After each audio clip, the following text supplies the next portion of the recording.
अशोक गोड यांनी सांगितलं तर अवघे आपल्याला फक्त 400 रुपये त्या ठिकाणी भरावे लागतात। उर्वरित राहिलेली 90% रक्कम ही साखर कारखाना आपलं भरत असते आणि चांगल्या पद्धतीनं आधुनिक तंत्रज्ञान शिकण्याच्या दृष्टीनं शेतकरी या सगळ्या गोष्टींचा उपयोग करत असतो।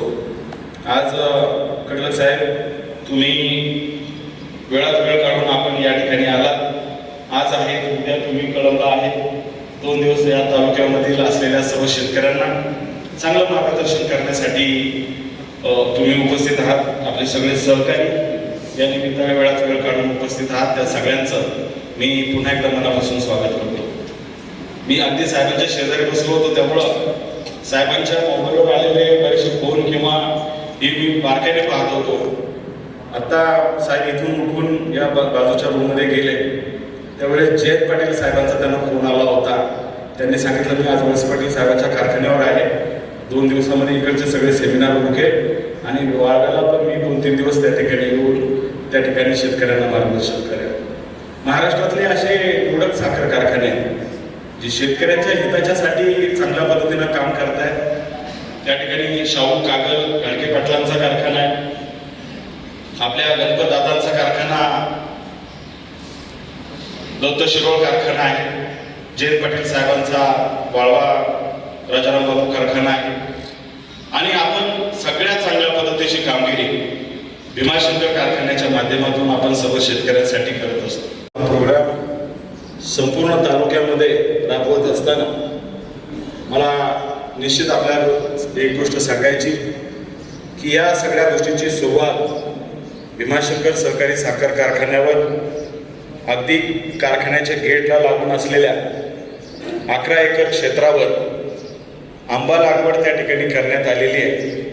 अजितदादांना झाडं वृक्ष खूप आवडायचे आणि त्यामुळे एक चांगल्या पद्धतीचं अजितदादांच्या स्मरणार्थ आम्ही त्या ठिकाणी आंब्याची बाग उभी केलेली आहे आणि आज वेगवेगळ्या गावांमध्ये खडकी असेल, वळती असेल, घोडेगाव, आज आपल्या निरगुडसरमध्ये, उद्या कळमला, या सगळ्या कृषी शेतकरी मेळाव्याचं आयोजन आपण करण्यात आलेलं आहे।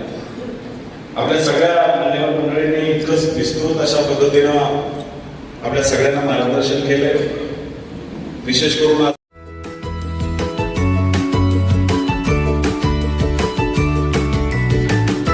बातम्या शेतीच्या,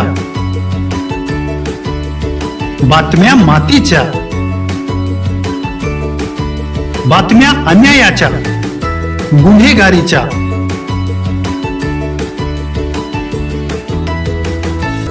राजकारणाच्या आणि समाजकारणाच्या,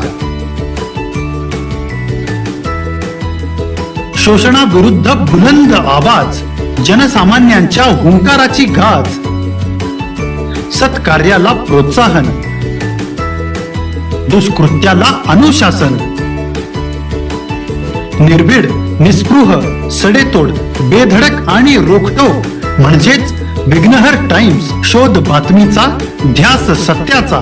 आपलं चॅनल, आपली बातमी सबस्क्राईब तर कराच, पण बेल आयकॉनवर क्लिक करायलाही विसरू नका।